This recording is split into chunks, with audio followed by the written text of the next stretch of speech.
Bonjour les grandeurs vertes, ici Rod Geoffroy, président de la Fédération Le Cercle Vertueux.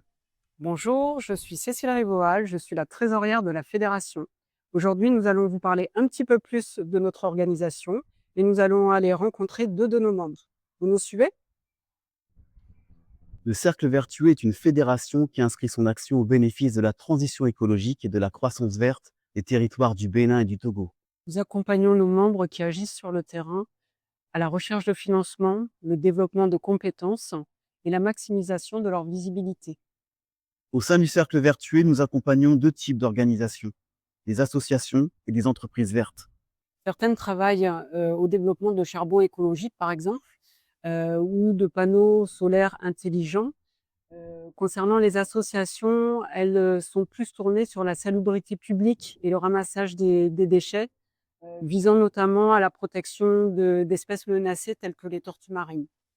Justement, je vous propose d'aller rencontrer Empire Écologie, une entreprise productrice de charbon écologique. Je suis Augustin Gilles Anator, cofondateur du Empire Écologie. Alors, Empire Écologie, c'est une unité de production de charbon écologique à partir de déchets agricoles, les coques de noix de coco, par exemple, les spats de maïs, les feuilles mortes, pour avoir ces briquets de charbon écologique en solution au charbon de bois. Pourquoi ce charbon? C'est pour éviter la déforestation, limiter les pressions faites sur nos forêts pour la coupe de bois et autres. Alors, aujourd'hui, Empire Écologie a bénéficié d'un appui du cercle vertueux, un appui qui a permis d'avoir un nouveau cadre de production, qui a permis d'avoir également un impact positif sur la productivité. En 2024, notre fédération a pu accompagner, en plus d'Empire Écologie, 6 autres entreprises et 3 associations. Notre fédération a pu récolter une somme de 3 200 € qu'elle a répartie entre les différentes organisations. Alors les critères pour adhérer à notre fédération et bénéficier de notre accompagnement sont très simples. Tout d'abord, il faut que ces entreprises ou ces associations répondent à différents objectifs de développement durable et plus généralement, en fait, est une action de protection de l'environnement.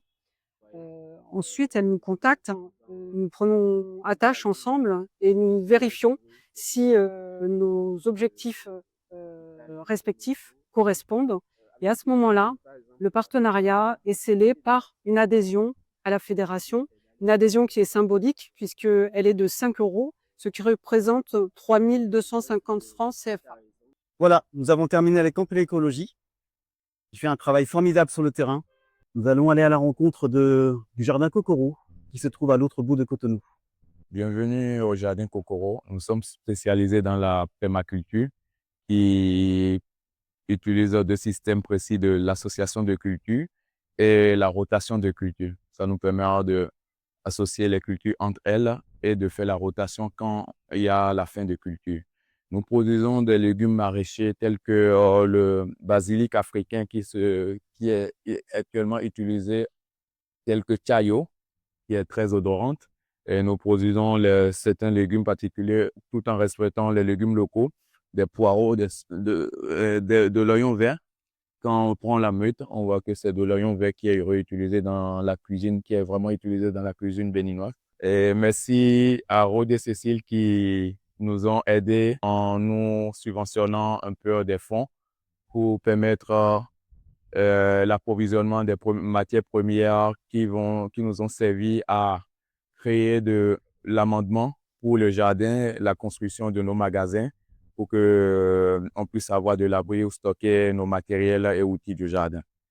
La vision du cercle vertueux est de permettre un impact durable sur des territoires du Bénin et du Togo, en nous appuyant sur les acteurs du développement durable qui agissent au quotidien pour le bien de l'environnement. Alors pour finir, ce que l'on peut dire, c'est que la jeunesse de ces territoires du Bénin et du Togo est particulièrement mobilisée sur la question de l'environnement et que c'est quelque chose que nous, on voit au quotidien au sein de notre fédération. On a des jeunes entreprises, des jeunes entrepreneurs et des jeunes associations qui sont là, qui se mobilisent pour apporter leur pierre à l'édifice, faire en sorte que ces territoires puissent retrouver une salubrité, que le développement durable soit quelque chose de faisable au quotidien.